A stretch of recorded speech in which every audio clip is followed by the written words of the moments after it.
Belize People's Front. And a new idea, a new dream, a new reality with the Belize People's Front. Nancy Marin and the Belize People's Front just didn't start a few weeks or months or years ago. It's been going on for several years. But the momentum keeps coming forward, and there's more things happening that are supporting the Belize People's Front. One of the things that will happen when the Belize People's Front is moving closer and closer to having 31 candidates. It says in my paper right here that our intentions is to have 31 representatives so that we can do something. And one of the things we want to do is to respect our country and to respect each other. I feel a little disrespected this morning in what's going on. People trying to shut down our sound system wouldn't give us one in the first place. But one of the things that has to happen in the Belize People's Front is we have to have 31 representatives. What happens right now, because the way our government is formed, out of 31, whoever gets 16 is going to run the country for the next 5 years. The opposition has nothing to say. I run in Cayo South, and Julius Espada is a friend of mine, but he's been a member of the PUP while the UDP is in power, and he can't do much. So I would think that we have to have a change in policy, a change in the way we govern. If I was boss, I will never be boss. But if I was boss, I would take 3 of these elected people from maybe one Orange Walk, Toledo, and Cayo, and then I would put in a civilian, and then I would put in a member for the opposition, and they would make up, say, the Ministry of Health. And then they would hire a doctor to run the Ministry of Health. They would hire an engineer to run Public Works, and so on. You would have professional people answering.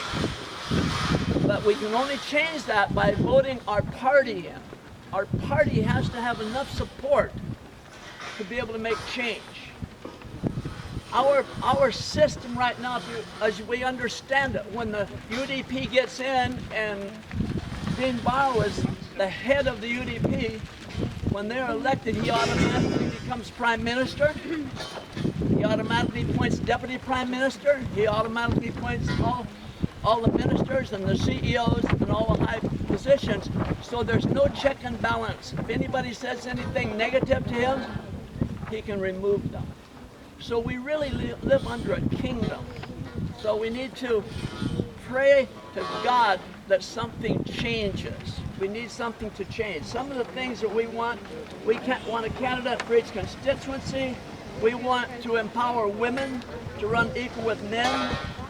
And we want to network with Belizean citizens abroad with chains that would enable them to vote. I have dual citizenship. I have lived in Belize for 42 years, but I also have an American passport, and I go to the embassy and I get to vote over there.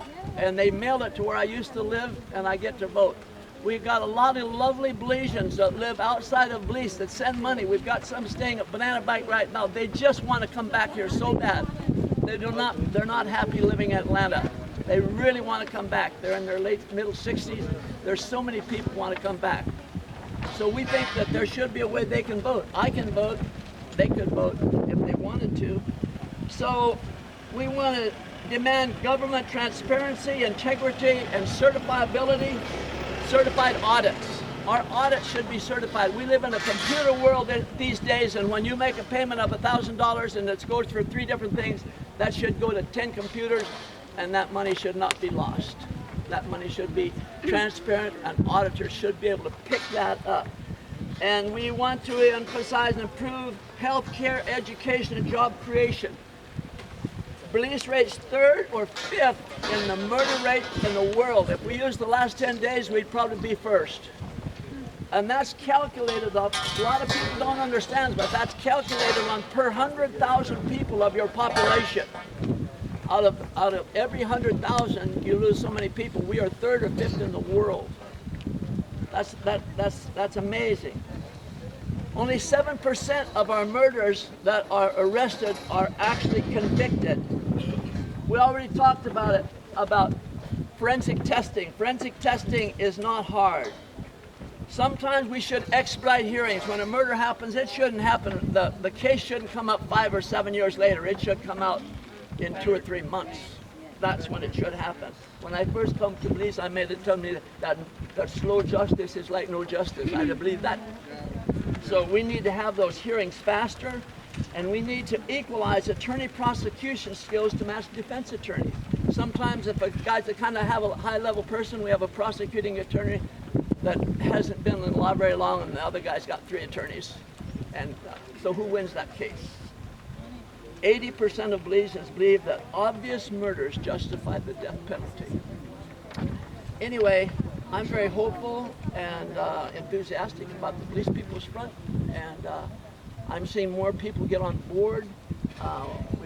We're seeing people from different levels, different interests, and I believe that we have a good chance of being the next government. I don't know how it's going to work, but I'm talking to people on this street, and they say, I'm going to vote for you. They step forward when they say it. When people decide they're excited about a new government. I don't even like the word third party. I want to say the word new government. We want a new government. Anyway, thank you very much. Thank you, Mr. Carr.